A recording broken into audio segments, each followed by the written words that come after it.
Listen, so we can explain this one. It says, which of the following best describes how Chinese society changed the result of the Shang? So Shang is that second dynasty, and they're the ones who set up that concept of the ruling class, and then the artisans, who are people who make stuff, right? And then the peasants, and then who's at the bottom? Slaves. The slaves. The merchants will be a little higher up on that one. So yeah, at the very top you have the ruling class, and then you have the artisans, then you have the peasants, and then you have the slaves, right? So the Shang dynasty is the one who sets up that social order. And what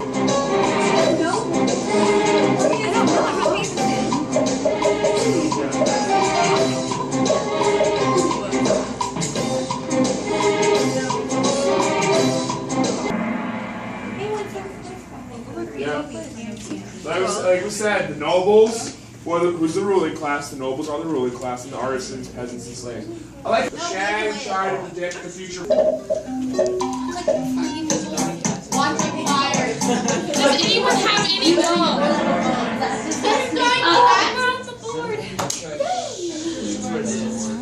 Alright, yeah, so they use oracle bones, they write a question on them, cook them, and they be able to tell the future based on how the bones would crack after the heat was applied. I didn't make this question, I'm not sure why. Some answers.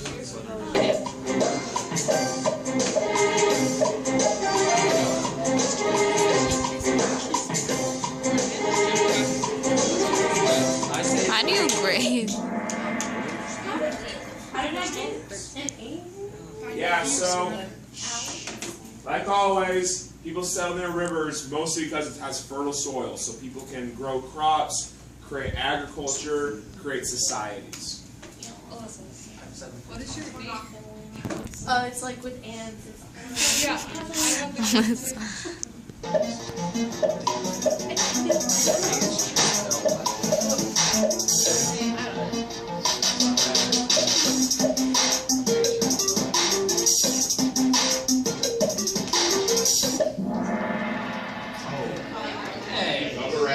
So, Confucius doesn't come around until after the Warring States period. Okay? Trading silk was a pretty constant in China because of the whole silkworms and all that stuff. Hunting with bows and arrows, that happens even back in nomadic times, right? Especially in nomadic times. But the writing system, those early Chinese writing on the oracle bones, developing pictographs, they create that writing system. Okay, so the Shang are the first people in China to develop an actual writing system. Because we know the Shah didn't have a writing system, otherwise we would know about them and know if they were real or not, right?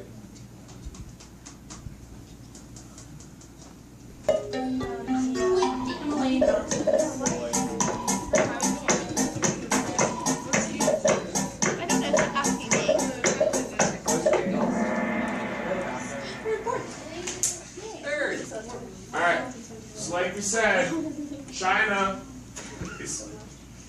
is separated from the northern peoples by the Gobi Desert right here. Okay?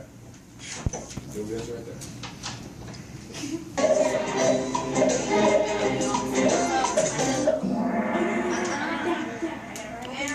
Yeah, so that mandate of heaven, that circular concept that they get the mandate, they become popular, they lose popularity, they lose the mandate, right? But the mandate of heaven.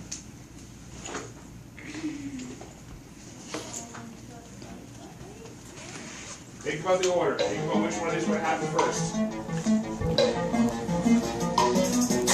All four of those happen. What happened first?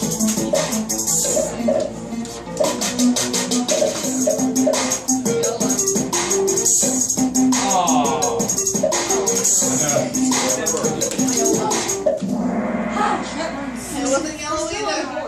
Alright. I'm still on third somehow. Listen. I got him forward. Okay. So first thing that happens, Zhou, they have all those separate regional governments. And the governments stop listening to them, stop following them. When that happens, the lords begin to ignore the king. If the lords ignore the king, that means they lose power, they lose influence, and now foreign invaders are strong enough to win battles.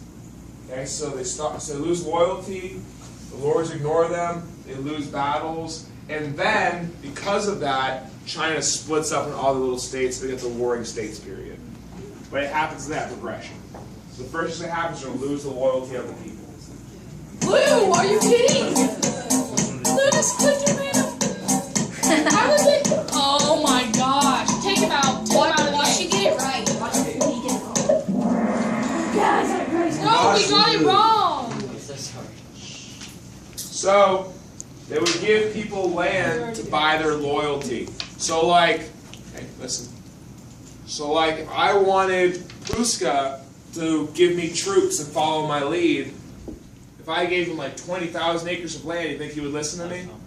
Yes. Yeah, he probably would. So they would use land to buy people's service. They would use land to buy people's loyalty.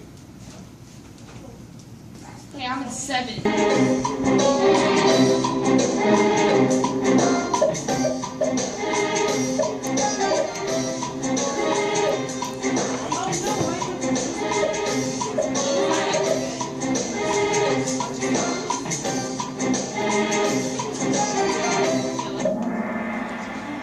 Heck yeah.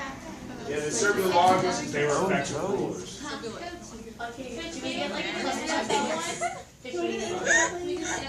Are we gonna